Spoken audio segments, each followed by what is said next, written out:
টানা 3 মাস ধরে এক্সাম চলছে একটা ইয়ামিলিশিয়াস চকলেট স্প্রেড।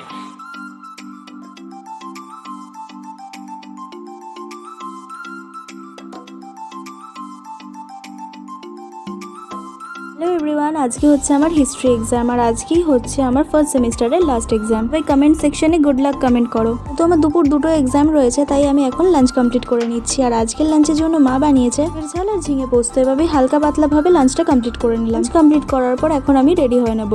কেমন আছো সবাই? আশা করছি সবাই খুব ভালো আছো। তো আজকে আমি ব্লগটা কেন শুরু করছি তোমাদেরকে কারণটা বলি। মার্চ মাস থেকে সেই এখনো পর্যন্ত এখন মে মাস চলছে, আমার টানা 3 মাস ধরে এক্সাম চলছে।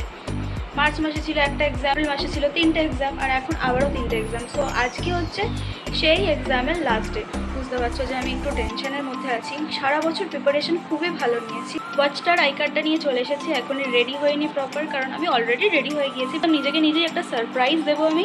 তো সেই ভিডিওটা আমি তোমাদের সাথে এই ব্লগে শেয়ার করবো। তো ভিডিওটাকে শেষ পর্যন্ত দেখছি। একটা ইয়ামিলিশিয়াস চকলেট স্প্রেড, সেই রেসিপিটা তোমাদের সাথে এই ভিডিওতেই পোস্ট করবো। তো আমার সাবস্ক্রাইবার্স রয়েছে, তারা কমেন্ট করছো যে তোমার ভিডিও ভালো লাগে।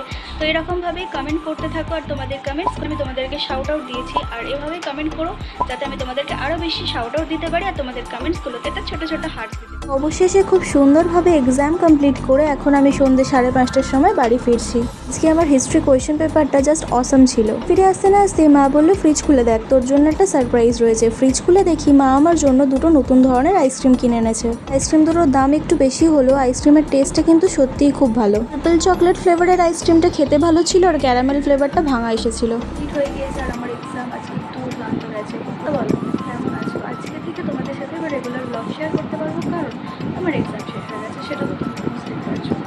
তাই জন্য ভাবছি তোমাদের সাথে একটা দারুণ রেসিপি শেয়ার করি, যেটা আগেই বলেছিলাম ভিডিও শুরু, চকলেট স্প্রেডের রেসিপি শেয়ার করবো। তো সেটা বানানোর জন্য আমি কী কী ইনগ্রিডিয়েন্টস নিয়েছি সেগুলো তোমাদের সাথে চলে শেয়ার করবো।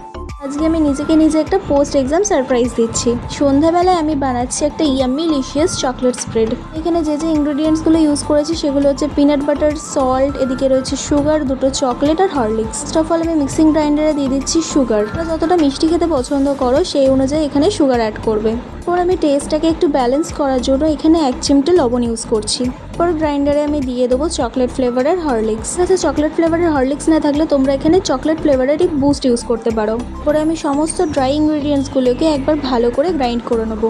ইনগ্রিডিয়েন্টসগুলো প্রপার গ্রাইন্ড করে নেওয়ার পর আমি এখানে দিয়ে দিচ্ছি চকলেট আর পিনাট বাটার। এখানে একটা ছোটো জারের পিনাট বাটার ইউজ করছি। তোমরা যতটা চকলেট স্প্রেড বানাবে সেই অনুযায়ী এখানে পিনাট বাটার ইউজ করো। আমি আবারও একবার ব্লেন্ড করে নিয়েছিলাম আর আমাদের ইয়ামিলিশিয়াস চকলেট স্প্রেড একদম রেডি। অবশ্যই ব্রেডগুলোকে একটু সেঁকে নেবে। তারপর আমি এখানে চকলেট স্প্রেডটা ব্রেডের ওপরে স্প্রেড করে নিচ্ছি। সত্যি কথা বলতে আমি নিজে বানিয়েছি বলে বলছি না, অনেস্ট রিভিউ দিচ্ছি। আর আজকের এই চকলেট স্প্রেডটা সত্যিই খেতে ভালো হয়েছিল। চকলেট স্প্রেড দিয়ে ব্রেড এনজয় করতে করতে আমি টিভিতে সঙ্গীত বাংলায় গান শুনছিলাম। তাহলে আমি যখন ক্লাস 3-4-এ পড়তাম তখন স্কুল থেকে এসে সঙ্গীত বাংলায় গান শোনাটা আমার একটা রুটিনের মধ্যে ছিল। তোমরা এমন কারা কারা করতে অবশ্যই আমাকে কমেন্ট করে জানিও। আজকে অনেকদিন পর ছোটবেলার স্কুলের কথা মনে পড়ে গেল। রাতের ডিনারটা আমি কমপ্লিট করেছিলাম মামার বাড়ি গিয়ে। আর আজকে রাতের ডিনারে মাসি বানিয়েছে ভাত আর মাছের ঝোল। হালকা পাতলা মাছের ঝোল দিয়ে রাতের ডিনারটা কমপ্লিট করলাম। মিনি ব্লগ বলো বা লং ব্লগ, তোমরা তো আমাদের বাড়ির আম গাছটা দেখেইছো। দিন আমি আমাদের বাড়ির গাছের আম গাছটা তোমাদের সাথে শেয়ার করেছি। এবার আমাদের বাড়ির পাকা আমগুলো তোমাদের সাথে শেয়ার করছি। না, অবশ্যই সব আমগুলো আমাদের গাছের নয়, কিছু মামার বাড়ির গাছেরও রয়েছে। যে আমটা তোমাদেরকে দেখাচ্ছি এটা আমাদের বাড়ির গাছের আম। আজকে ভিডিওটা যদি তোমাদের ভালো লাগে অবশ্যই ভিডিওটাকে লাইক অ্যান্ড সাবস্ক্রাইব করে দিও। ভিডিওটা কেমন লাগলো অবশ্যই কমেন্টে জানিও। তো চলো, টাটা।